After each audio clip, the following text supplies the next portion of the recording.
Imagine stepping into a building where the air feels pressurized, people move faster than physical space allows, and urgency is the permanent operating condition. In 1983, John Sculley walked into exactly that environment. He was arriving from the outside, bringing the perspective of an executive who had spent his career managing a traditional corporate structure. He came from PepsiCo. That was an environment built on the architecture of institutional power. It operated with purposeful quiet and orderly flow, a system designed for permanence and steady growth that had delivered 18 straight years of wins. Apple, in contrast, was volatile. There was no orderly flow. Desks were buried under cables, whiteboards were covered in half-worked equations, and the entire atmosphere was driven by raw, continuous pressure. Sculley saw two ways to organize effort. The first prioritizes continuity, maintaining a steady trajectory so the company outlasts any single person. The second model prioritizes product purity, sacrificing stability to ensure the final output matches an uncompromising standard. There is no flawless option here. Deciding how to structure a company means deciding exactly which specific type of failure you are willing to risk. The first major trade-off you face when designing an organization comes down to a single physical reality, where the leader stands in relation to the daily work. This chart maps out that dynamic. The vertical axis is leadership altitude. The horizontal axis is feedback delivery, from raw to structured. Sculley's approach at PepsiCo sits in the top right quadrant. Operating at this altitude allows an organization to scale. The leader sets the direction, delegates execution to a hierarchy, and lets the system run the company. But there is a cost to that distance. The leader gradually loses their read on reality and begins managing the version of the organization that is reported to them, rather than the organization that actually exists. Steve Jobs positioned himself at the exact opposite end of the spectrum, sitting in the bottom left quadrant. He bypassed the reporting structure.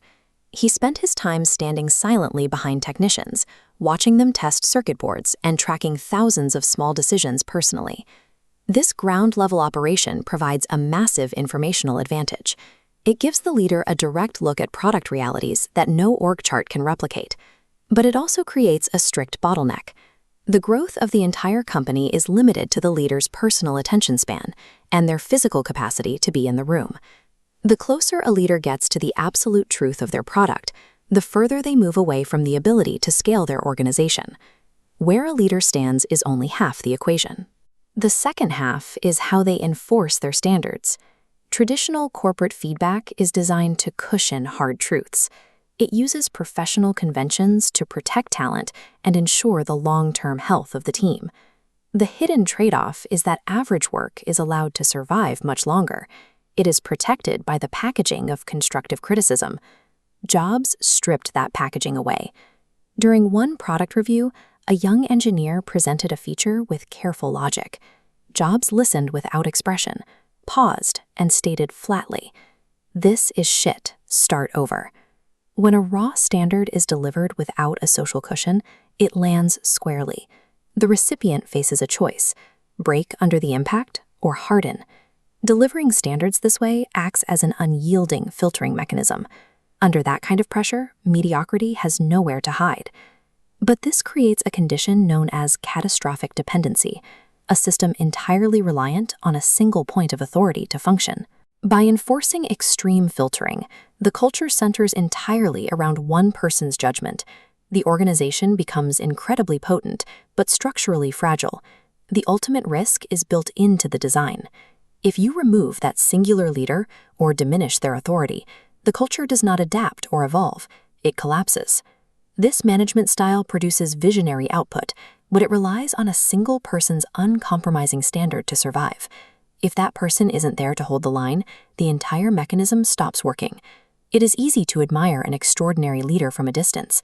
Actually implementing their model requires accepting the daily reality of what it costs to be on the inside. This flowchart maps the core diagnostic question you have to answer to determine your path. What is your primary organizational objective? If you are in the 0 to 1 phase and need to build a breakthrough product rapidly, your route is Path A, centralized authority. Choosing Path A has steep trade-offs: high volatility, extreme dependency on your personal judgment, and the constant pressure of a single standard. For a decade of scale and longevity, your route is Path B, decentralized structure. Path B comes with compromises. You lose your absolute grip on ground-level reality, and you must tolerate a much slower rate of iteration.